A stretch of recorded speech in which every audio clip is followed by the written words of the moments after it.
October 25th, 2024. Juliana Peres Magalhães is in her jail jumpsuit alongside her attorney, conducting an interview with Fairfax County prosecutors. Juliana says she moved from Brazil to the U.S. on a work visa in October of 2021 to work as an au pair for Brendan and Christine Banfield, helping with their young daughter. Christine worked at a Nova health system. Brendan was a law enforcement agent at IRS.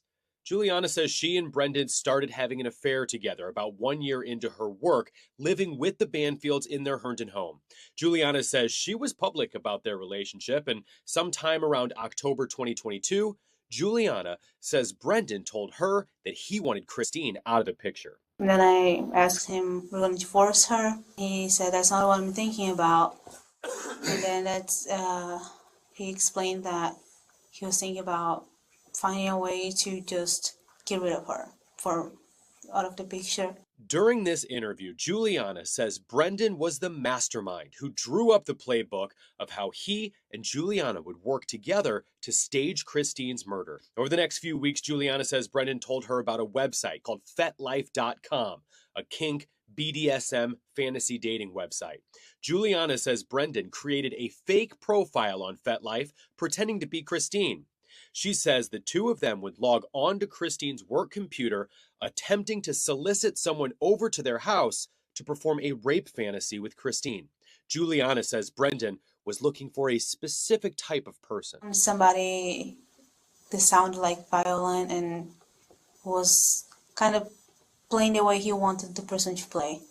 So then that's when he started talking to Joe. Prosecutors say 39-year-old Joseph Ryan from Springfield interacted with the profile that claimed to be Christine. Juliana said during questioning it was Brendan or her interacting with Joseph online, always pretending to be Christine. Now, this detail has been dubbed the catfish theory in court. Brendan Banfield's attorney says Brendan did not create the FetLife account. He says it was Christine all along.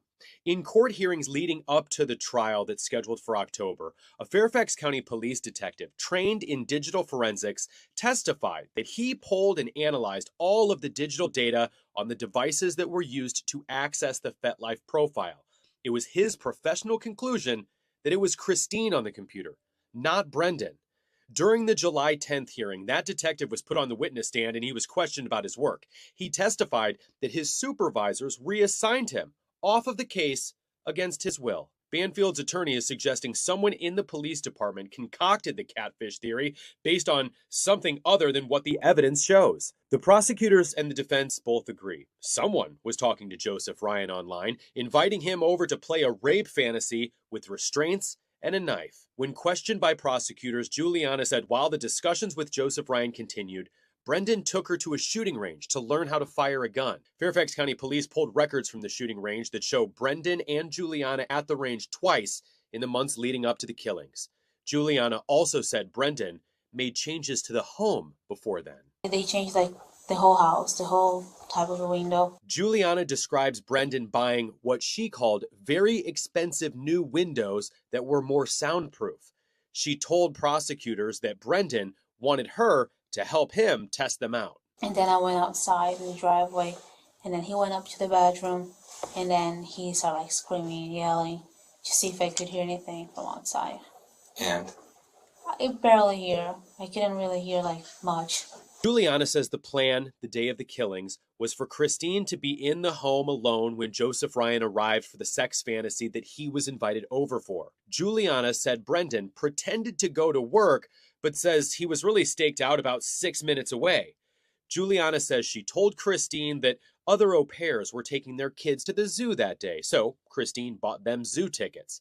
Juliana says she took the 4-year-old daughter to the car as Joseph Ryan pulled into the family's driveway, and that's when she called Brendan. They rushed to the home, Juliana says, pretending that they were catching an intruder. While all of this was happening, Christine was asleep in the house. Juliana told prosecutors that that is exactly what she and Brendan convinced Joseph Ryan he would find. We told other people before that it was kind of part of the game where the person gets in the bedroom and then I may act scared, try to run or try to scream, but or if the person starts doing something, she would just get kind of freaked out and try to resist. but it was like part of the game. Juliana said what happened inside the Banfield bedroom on the morning of February 24th, 2023 was almost to the T of what Brendan had planned.